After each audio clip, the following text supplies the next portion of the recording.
On a quiet, lonely night, a billionaire spots a little girl standing alone on the road. But what she reveals shakes his entire world. What if the child you thought you lost years ago is still alive, hiding a secret that could change everything? This is the story of lost love, hidden truths, and a father's heart shattered and healed by a little girl who holds the key to his past. Nicholas Reed, a 35-year-old billionaire, was driving home late at night. The roads were almost empty, the world silent, and his mansion was still miles away. He hated nights like this. Too quiet, too lonely, too full of memories. Especially memories of his daughter, the one he lost years ago. Nicholas was still lost in the heaviness of his memories when something unusual flickered at the edge of his vision. At first, he thought it was just debris blown onto the road or maybe an animal darting across the highway. But as his car rolled closer, his chest tightened. It wasn't debris. It wasn't an animal. It was small, human, fragile. A tiny silhouette stood near the guardrail, barely illuminated by his headlights. Nicholas's heart lurched. A child alone on a highway in the middle of the night. He slammed the brakes so hard his seatbelt locked against his chest. The tires screeched in protest before the car came to a trembling stop. For a moment, Nicholas just sat there, breath caught in his throat, stunned by the impossibility of what he was seeing.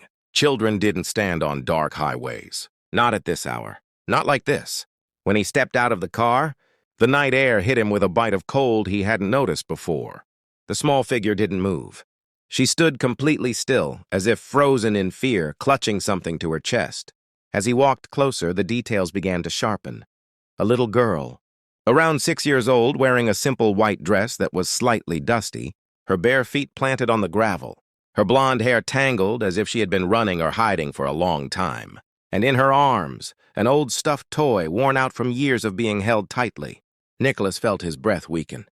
The girl looked like she had stepped straight out of a nightmare, lost, scared, trembling under the vast emptiness of the night. When she finally lifted her face, he saw fear swirling in her blue eyes, fear so raw it made his heart twist painfully. She wasn't just alone, she was terrified. "Are you okay?" Nicholas asked, but his voice came out softer than he expected. He had spoken to CEOs, presidents, boardrooms full of sharks. None of those moments had ever made him feel as cautious as he felt now, approaching this fragile little stranger. The girl hesitated, as if unsure whether she could trust him. Her tiny fingers tightened around the old stuffed toy before she whispered, "My name is Sarah." Her voice trembled like she was struggling not to cry. I ran away from the orphanage. I got scared. I didn't know where to go." The words sliced through Nicholas like a blade. A child running away? At night on a highway? Something was terribly wrong. Sarah looked over her shoulder repeatedly, as if expecting someone to appear from the darkness. Nicholas lowered himself to her level, his heart pounding not with business anxiety, but with genuine human worry. He knew, deep inside, that he couldn't leave her out here. No decent man could. "Come with me," he said gently, the concern in his voice impossible to hide. "You're safe now. I won't let anything happen to you." Sarah studied him for a moment, her small chest rising and falling in quick, frightened breaths, and then slowly she nodded. The moment she did, something in Nicholas's chest softened, something warm, something protective, something he hadn't felt since the days of holding his own little girl. He opened the car door carefully, and Sarah climbed inside, hugging her stuffed toy tightly, still trembling but now with a flicker of hope in her eyes. As Nicholas walked around to his seat, closing the door gently behind him, he didn't realize that this single moment, this quiet decision, was about to change his entire life, forever. By the time Nicholas drove up the winding hill to his estate, the night felt even heavier, as if the darkness itself had followed them home.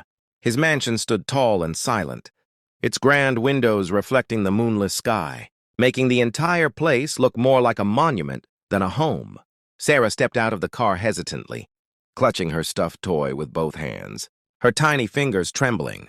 Nicholas unlocked the large oak door and pushed it open, revealing a dimly lit hallway with polished marble floors that stretched endlessly in both directions. Every sound felt louder in the stillness, especially the soft echo of Sarah's footsteps, which bounced off the walls like whispers from another time.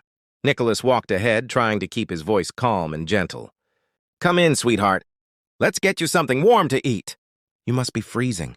He wasn't sure why, but he kept glancing back at her, checking to make sure she was truly there and not some fragile shadow that might fade if he looked away. Sarah followed slowly, her eyes wide with a mixture of fear and wonder as she took in the towering ceilings, the grand staircase, the antique furniture that looked untouched for years. This house, for Nicholas, had become nothing but a shell, beautiful on the outside, empty on the inside. Ever since Emily's death, life had drained out of these walls, leaving behind a strange coldness that no amount of warmth could fill. He had intended to give Sarah a quick meal, maybe let her sleep in the guest room, and then call the orphanage in the morning.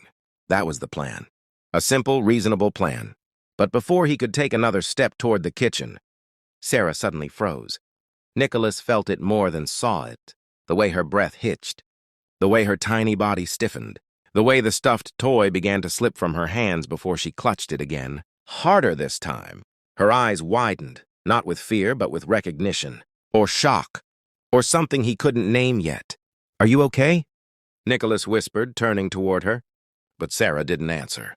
Her gaze was fixed, locked, on a spot high on the wall above the fireplace. Nicholas followed her trembling stare, and his heart sank into his stomach. She was staring at that portrait, the one he could never remove no matter how much it hurt him to see it. A portrait of a little girl with reddish-brown hair, braided neatly over her shoulders, blue eyes that sparkled even in paint, a small school uniform, perfectly ironed, a smile that once brightened his entire world. His daughter, Emily, gone for years, yet frozen forever in that single frame. Nicholas swallowed hard, feeling that familiar burn rise in his chest. He hadn't expected Sarah to notice the portrait, much less react to it. He opened his mouth to explain, to say something, anything, but the words wouldn't come. Before he could speak, Sarah took a shaky step forward, her hand rising slowly as if pulled by an invisible force. Her lips parted, breath trembling. "She," Sarah whispered, voice barely audible. "She looks like—" Nicholas's heart slammed against his ribs. He knew what she was going to say. He didn't know why, but he felt the air shift, felt something awakening in the silence around them. The mansion, once lifeless and cold, suddenly felt like it was holding its breath, and Nicholas, for the first time in years, felt a fear he couldn't name. Because something in Sarah's eyes told him this moment was about to shatter the past he thought was buried forever. The silence in the mansion thickened as Sarah's small hand rose into the air, trembling as though it carried the weight of something far too heavy for her fragile body. Nicholas watched her, frozen in place, his breath tight in his chest. He expected her to ask who the girl in the portrait was, maybe even compliment it the way children did when they saw something pretty.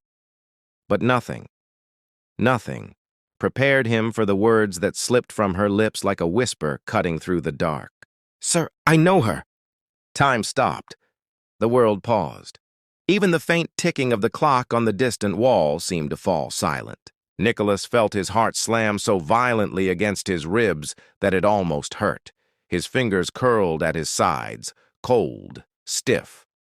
For a split second, he wondered if he had heard her wrong, if the night, combined with his grief, was making him imagine things. But Sarah stood there, eyes wide, face pale, staring at the portrait with the kind of recognition no child could fake. What did you say?" Nicholas breathed, his voice cracking in a way he hadn't expected. He had spoken in boardrooms on world stages, in front of thousands without his voice ever failing him, yet here, in front of a 6-year-old girl, he felt like his entire soul was shaking. Sarah took a step closer to the portrait, her fingers lightly brushing the golden frame. It was a gentle touch, full of sadness, almost reverent, as if she were touching someone she deeply missed. "She lived in the same orphanage as me," she whispered. "She was my best friend, Emily." Nicholas felt the floor tilt beneath him. His vision blurred for a moment, and he had to reach out, steadying himself against the wall. His knees weakened so suddenly he feared he might collapse right there on the cold marble. "That's impossible," he managed to say, though the words barely made it out of his mouth. His voice trembled, broken, disbelieving, terrified. "My daughter Emily died in a fire when she was 4. I buried her. They told me she was gone." Sarah turned to him, her expression soft but firm, her small chin lifting with certainty. "No, sir," she said, shaking her head with the kind of conviction that sent a chill down Nicholas's spine. "She survived. She lived with us for years." Nicholas staggered back a step. His heartbeat crashed loudly in his ears. His mouth went dry. His hands shook uncontrollably. The world around him, the mansion, the air, the very ground, seemed to crumble beneath the weight of her words. "Emily lived?" He swallowed hard, but the lump in his throat refused to ease. His mind raced, racing back to the day of the fire, the smoke, the chaos, the officials who told him they couldn't find a body, the moment they declared her dead. She wasn't dead?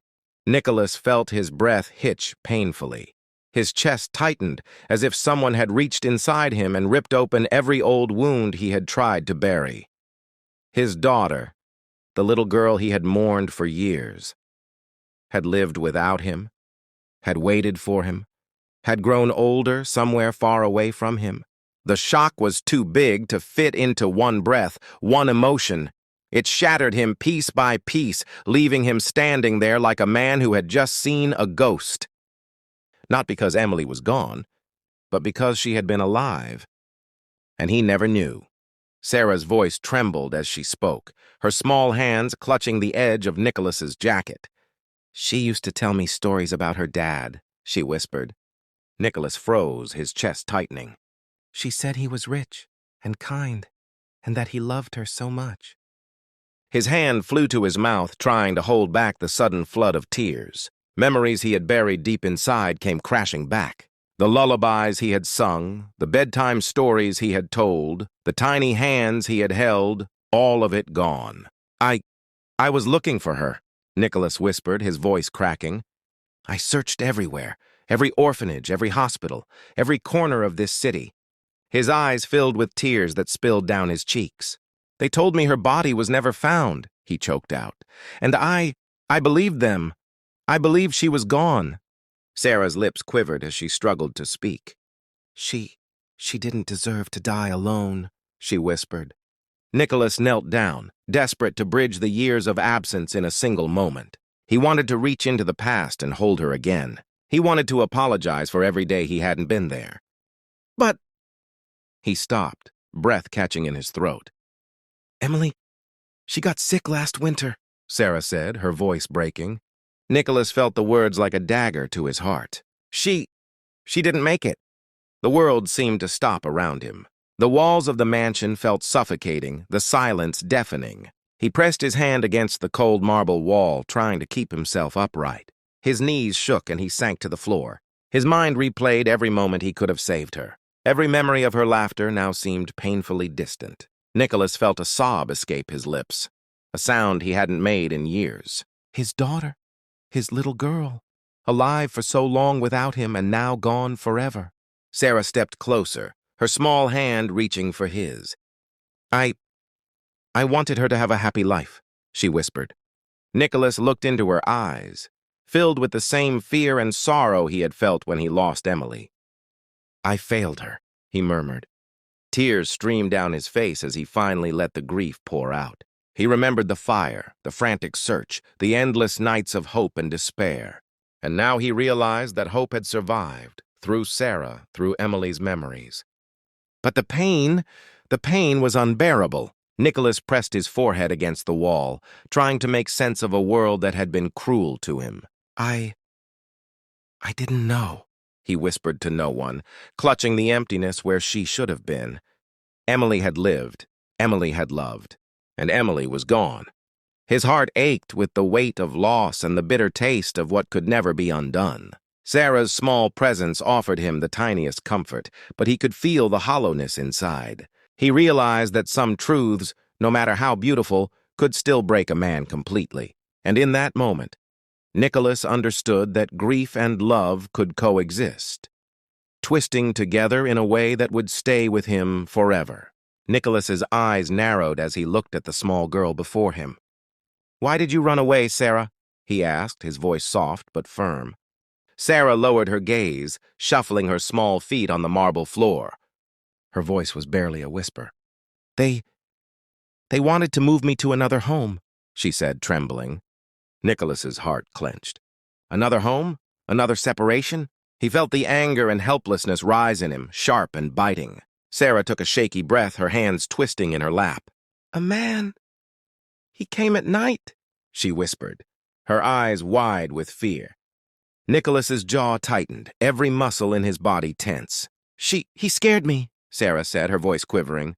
Nicholas's mind raced. Who would dare threaten this small child? Who would want to silence her, keep Emily's story hidden? Sarah swallowed hard, glancing up at him briefly. He said I wasn't supposed to talk about Emily to anyone," she murmured. The weight of her words sank deep into Nicholas's chest. All these years, someone had stolen the truth from him. Someone had lied. Someone had deliberately kept him from knowing his daughter had survived. His hands curled into fists, trembling with a mix of grief and anger. He had searched for Emily for years, only to be blocked by lies and secrets. Nicholas took a deep, shaky breath, trying to calm the storm inside him. He looked down at Sarah, small, trembling, and alone. Despite the fear in her eyes, there was something brave about her presence. Emily had protected her, even from beyond the years. This little girl had carried pieces of Emily's life, her stories, her memories, and now she had brought them back to him. Nicholas knelt so he could be at eye level with Sarah. He reached out, gently taking her hand in his. "You were very brave, Sarah," he said softly, his voice filled with emotion. She looked at him, surprised by his kindness. I just wanted to tell someone about Emily," she whispered. Nicholas's eyes glistened with tears. "You've done more than that," he said. "You've brought her back to me even when she was gone." Sarah hugged his hand tightly, her small fingers clutching his. Nicholas felt a warmth in his heart he hadn't known in years. Emily had left him a gift, even in death. Someone to love, someone to protect, someone to continue her memory. Nicholas stood slowly, holding her hand as he looked around the vast mansion. The walls, the portraits, the emptiness, they no longer felt cold. Because in that moment, he realized that love and memory could survive, even in the darkest places. Sarah had run away out of fear, but she had unknowingly delivered hope. And Nicholas knew, deep inside, that they would both heal together. He whispered softly, almost to himself, "Emily saved you, and you've saved me." Nicholas looked down at Sarah, her small hand trembling in his. He thought of the orphanage, the lies, the years of searching, the pain of losing Emily.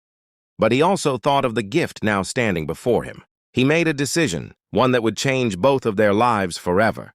"I'm not taking you back to the orphanage," he said softly, yet firmly. Sarah blinked up at him, her small face full of confusion and fear. You're not?" she whispered. Nicholas shook his head gently, a small, sad smile on his lips. "No, you're staying with me." Her eyes widened. "But why?" she asked, her voice quivering. Nicholas knelt down so he could be at her level, tears brimming in his eyes. "Because you were Emily's friend," he said, his voice choked with emotion. "Because you're the reason I know her story, her life, her heart. And because—" He paused, his hand brushing a strand of her hair back. "I won't lose another child." Sarah's lips trembled as she tried to process his words. She had never known a home like this. A home with love, safety, and someone who truly cared. Nicholas extended his arms slowly. Sarah hesitated for a moment, then stepped forward and wrapped her tiny arms around his neck. For the first time in years, Nicholas felt a warmth he had thought was gone forever. Her head rested on his shoulder, her small body fitting perfectly against him. He closed his eyes, taking in the moment, letting the grief and the joy coexist. Emily was gone, but she had left him a gift far more precious than he could have imagined. A little girl who needed love and a father who needed her just as much. Nicholas held her tightly, feeling the weight of his sorrow lift slightly. The mansion no longer felt empty. The portraits on the walls, the silent halls, they were no longer reminders of loss. They were reminders of hope, hope that could survive even the darkest nights, hope that could be carried forward in the laughter and love of another child. He whispered softly into her hair. "You're safe now, Sarah. You don't have to be afraid anymore." She hugged him tighter, a small smile breaking through her fear. Nicholas felt a tear slide down his cheek, but it was a tear of relief and gratitude. Emily's story would live on through Sarah, and together they would create new memories. Laughter, warmth, bedtime stories, and love filling the mansion once again. The long nights of sorrow and searching had ended. A new beginning had arrived. And for the first time in many years, Nicholas felt peace, a peace he thought he would never know again. Because even in the shadow of loss, love had found a way, and the bond between them, born of grief and courage, would never be broken.